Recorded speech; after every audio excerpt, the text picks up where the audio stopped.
आईनी पाहिलाय, त्याच्यामध्ये आहे. आपण स्वतःचेच स्वतः मित्र आहेत, स्वतःचा स्वतः शत्रू आहेत. कोणी तुमचा मित्र नाही, कोणी तुमचे शत्रू नाही. जे करायला पाहिजे ते नाही केलं योग्य वेळी तर आत्मघात झाला. तुम्ही स्वतःसाठी खड्डा करून टाकला. तैसे आणि आण करिता नाश होईल स्वहिता. स्वतःचा आत्मा खड्ड्यात उतरेल, अधोगती पावेल. त्याचप्रमाणे भलत्याने भलतेच केले तर त्याच्या आत्महिताचा नाश होतो. म्हणून तू आता सावध हो, सावधान. आपल्यालाही सांगितलंय सावध व्हा. वायाची व्याकुळ काई आपुला निज धर्म पाही. जो आचरिता बाधा नाही कवणे काळी. तुम्ही जर उलट व्यवसाय केला तर आपत्ती, दुःख, संकटे ओढावले जातात. आपल्यालाही आहे. स्वधर्माच्या उलट जर आपण अभ्यास केला, बहिर्गतीत आलोत, बहिर्गतीत रमलोत, विषय तो त्यांचा झाला नारायण अशी स्थिती नाही झाली, प्रयोग नाही गिरवले, उलट केलं, आपत्ती संकटांना आपल्याला तोंड द्यावं लागेल. तुम्ही म्हणेल आम्ही साधना करू, बाकी काही पाहणार नाही, नाही चालणार. तेच अर्जुनाला भगवान सांगतायत. तो स्वतःचाच नाश करशील, स्वतःच्या कर्माने दुःख आणि संकट निर्माण करशील. वायाची व्याकुळ काई आपुला निज धर्म पाही. जो आचरिता बाधा नाही कवणे काळी. व्यर्थ शोक करू नकोस. ज्या स्वधर्माचे आचरण केले असता कोणत्याही काळात दोष घडत नाहीत, त्या आपल्या आत्मधर्माकडे लक्ष दे, पहा. फालतू शोक करू नको. ना आपल्यालाही फालतू शोकाचा फार शोक आहे. फालतू गोष्टीचा फार शोक करतो, चांगल्या गोष्टीचा करतच नाही. त्या स्वधर्माचे आचरण केले असता कोणत्याही काळात दोष घडत नाहीत. अरे मारायचं असेल ना, निमित्त असेल, धर्मयुद्ध आहे, मारलं पाहिजे, दोष लागत नाहीत. कोणत्याही काळात दोष घडत नाही. स्वधर्माप्रमाणे, आत्मधर्माप्रमाणे वर्तन आहे. म्हणजे लक्षात घ्या, पहिल्यांदा भगवान काय सांगतायत अर्जुनाला? मेला तर स्वर्ग, जिंकला तर सांगा ना, मोक्ष नाही, पृथ्वीचं राज्य. सगळे झोपीत आहेत. पहिल्यांदा काय सांगितलंय? मेला तर स्वर्गाला जाशील आणि जिंकला तर पृथ्वीचं राज्य. बेवकूफ बनवलंय का नाही? मेला तर म्हणे स्वर्ग, म्हणजे स्वर्गातून पुन्हा च्युती आहे ना. पूर्ण पूर्ण कुठे सांगतायत? इथे मात्र सांगतायत. आता पहिल्यांदा उकलले, त्याच्यात तो तयार नाही झाला बिचारा अर्जुन. आता काय सांगतायत? नाही, स्वधर्माचे आचरण केल्यानंतर कोणत्याही काळात दोष घडत नाहीत. आपल्या आत्मधर्माकडे लक्ष दे, पहा. आत्मधर्म म्हणजे प्राणांचे प्रवाह आत वाहिले पाहिजेत, स्थिरावले पाहिजे, स्थिर चालले पाहिजेत. म्हणजे समाधी बोध अवस्थेतून युद्ध कर. आता स्वर्ग म्हटलंय का? दोषही लागणार नाहीत, पापही लागणार नाही, कारण पुण्यात्मक पाप झालंय ना ते स्वर्ग म्हणजे. पुण्यात्मके पापे स्वर्गा जाईजे, ज्ञानेश्वरी येईल पुढे. पापात्मके पापे नरका जाईजे. म्हणजे स्वधर्माचं आचरण जर केलं, काहीही घडलं हातून, तरी स्वर्गही नाही, नरकही नाही. समाधी बोध अवस्थेतून केलं तर दोषही नाही, पापही नाही, पुण्यही नाही. दोष घडत नाहीत. आपल्यालाही व्यवहार असा करावा लागेल. स्वधर्माप्रमाणे कुंडलिनी जागृत झाल्यानंतर प्राण मन बुद्धींचे प्रवाह साधनेद्वारे आत सारखे रिचवले.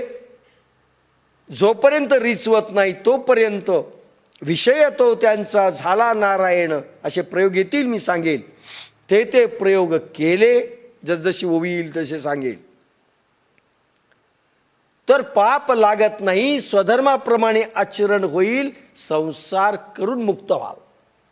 म्हणून ज्ञानेश्वरी संसार सोडण्याची भाषा नाही, कसा करावा, कसे प्रयोग करावेत स्वधर्मांचे ते जाणून घेण्याकरिता आहेत, आचरणात आणण्याकरिता आहेत आणि जगाला सांगण्याची आवश्यकता आहे. नाही कुंडलिनी जागृत झाली पण आम्हाला स्वर्गही नको आणि पापही लागू नये, असा व्यवहार कसा करावा हे वज्रकवच सांगा, असं कोणी म्हटलं तर सांगता आलं पाहिजे. आज जगात कोणी सांगताना दिसत नाही. जशा ओव्या येतील तसं मी सांगेन. म्हणून आत्मधर्माकडे लक्ष दे, आत्मसागराकडे लक्ष दे, प्राण मन बुद्धींचे प्रवाह आत जाऊ दे. निजधर्म पाही हे भगवंताच्या मुखातील वाक्य, याचे वर्म गूढ लक्षात घेण्यासारखे आहे. त्याच वेळेस निजधर्म पाही हा शब्द वापरल्याबरोबर अर्जुनाचा प्राण आत जायला सुरुवात झाली. निजधर्म पाही एक प्रकारचा शक्तिपात आहे. भगवंत वचन निघाल्याबरोबर अर्जुनांचा प्राणप्रवाह आत जायला सुरुवात झाली. निजधर्म पाही शब्दातून नाही, अनुभवातून. दॅट इज ट्रान्समिशन झालं इथे. पॉवर. भगवंतानी शक्ती फेकली, अर्जुनांचा प्राणप्रवाह आत जायला किंचित सुरुवात झाली, थोडा अनुभव यायला सुरुवात झाली. वायाची व्याकुळ काई आपुला निजधर्म पाही. पाही निज धर्म, आत्मधर्म पहा. प्राणप्रवाह आत गेल्याशिवाय कसा आत्म्याजवळ जाईल. जो आचरिता बाधा नाही कवणे काळी, जैसे मार्गेची चालता अपायो न पवे सर्वथा, का दीपाधारे वर्तता नाडळी जे. ज्याप्रमाणे रुळलेल्या धोपट मार्गाने चालत असता कोणत्याच प्रकारचा अपाय अपघात होत नाही, किंवा विजेरीच्या दिव्याच्या बॅटरीच्या उजेडाने चालले असता ठेचळत नाही. ऋषीसंतांनी अनुभवलेले मार्ग निर्भय आहेत. राजर्षी विद्या विजेरी आहे. भगवान राजर्षी विद्येचे थोडी चुणूक दाखवतायत अर्जुनाला.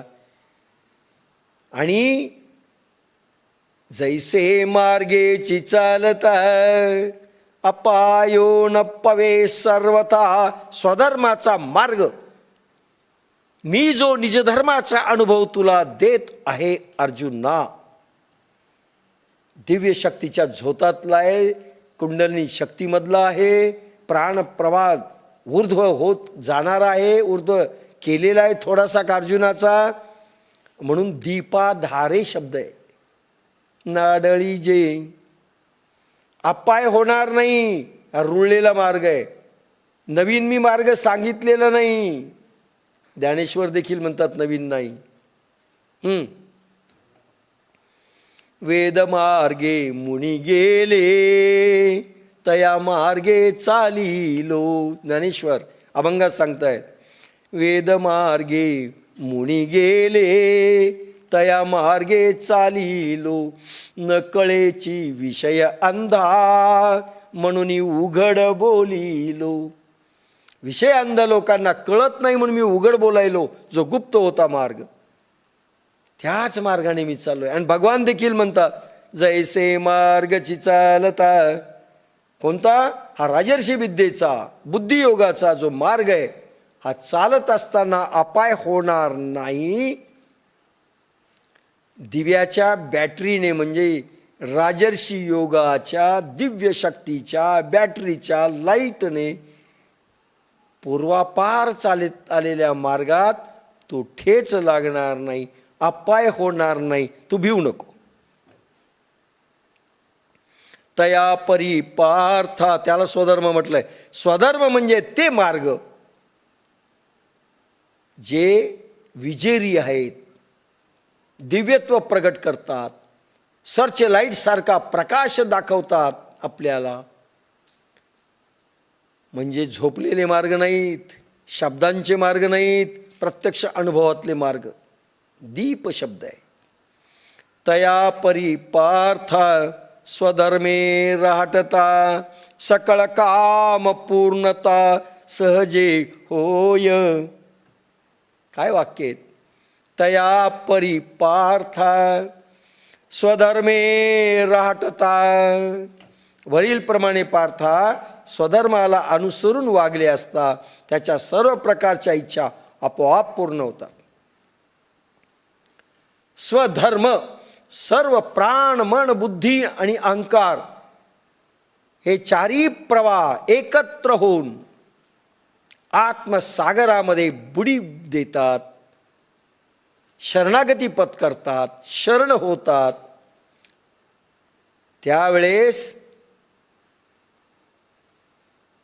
ध्यान अवस्था प्राप्त होते. मनाचं मन पण संपतं, बुद्धीचंही संपतं. सर्व चारी प्रवाह सागरात रिचवले की देवरूपता येते, आणि देवरूपता आली की दिव्य शक्ती प्रगट होतात, देवशक्ती प्रगट होतात साध्या मानवामध्ये, आणि सर्व इच्छा मनोरथ पूर्ण होतात. अरे साधं मनाचं कॉन्सन्ट्रेशन जर केलं हिप्नॉटिझमद्वारे, आज अमेरिकेत किंवा इंग्लंडमध्ये असे प्रयोग चालू आहेत, रशियामध्ये, हिप्नॉटिझमद्वारे रोगदुरुस्ती, हिप्नॉटिझमद्वारे ॲटोसजेशन्स, त्या पेशंटला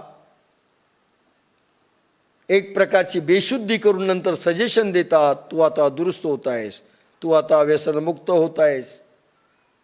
ॲटोसजेशन्स, प्राणाच्या एकत्रीकरणाचा परिणाम. तर समाधीस्थ अवस्थेमध्ये प्राण प्रवास आत्मसागरात स्थिरावल्यानंतर ब्रह्मचेतन सागर ज्यावेळेस तो होतो,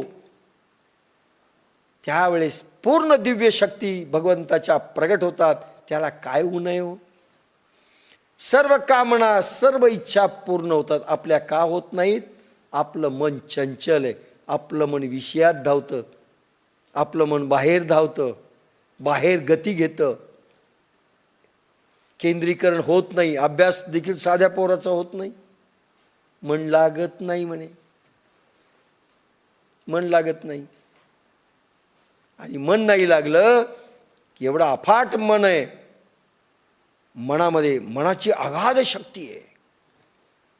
अरे वस्तू ट्रान्सफॉर्म करता येते, वेगळ्या याच्यात बदल करता येतो मनाद्वारे. इच्छा केली, हा लाईट आहे, फुटला पाहिजे, तो बरोबर फुटू शकतो. एवढी मनाची ताकद आहे, मनाची प्रचंड ताकद आहे. तर एकदा स्ट्रॉंग झालं, एकदा समाधी अवस्थेमध्ये सगळे रिचवल्या गेले, काही इच्छा करावं त्या फलित होतील, इच्छा नका करू तरी फलित होतील. जो जे वांछील तो तेला हो प्राणिजात, अशी स्थिती समाधी बोधात आली पाहिजे. काही उणं राहत नाही, काही कमी पडत नाही.